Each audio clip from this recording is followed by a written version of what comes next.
pourquoi tu ne fais pas partie de la majorité d'Emmanuel Macron ? J'ai toujours pensé que c'était une fausse valeur. Une fausse valeur. Oui, une fausse valeur. Oui, pardon, en démocratie, on n'est pas en monarchie, on peut dire ce qu'on veut. C'est pas insultant.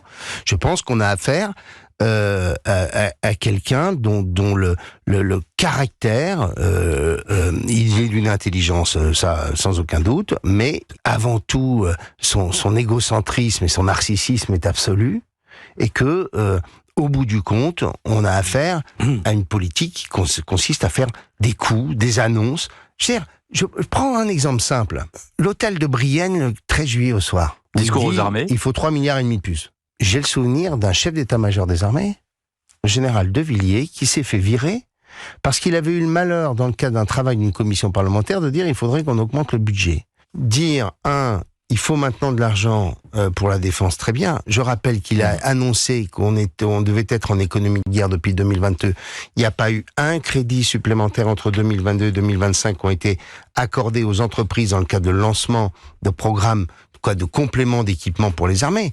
Et j'ai envie de lui dire, si on est... est-ce qu'on est... Mais le budget de la défense... Qui a été à l'origine de l'état d'endettement et de situation financière calamiteuse ? C'est quand même ces 8 années de mandat. Mais en 8 ans, le budget de la défense aura doublé. Oui, non, mais le même qui vous dit, à Bayrou, il faut 3,5 milliards cette année, 3,5 milliards l'année prochaine, on lui dit, mais qui tu es pour dire ça quand tu as mis le pays dans cette situation financière ? Un président de la République dont le seul réflexe, c'est de dépenser des milliards chaque semaine.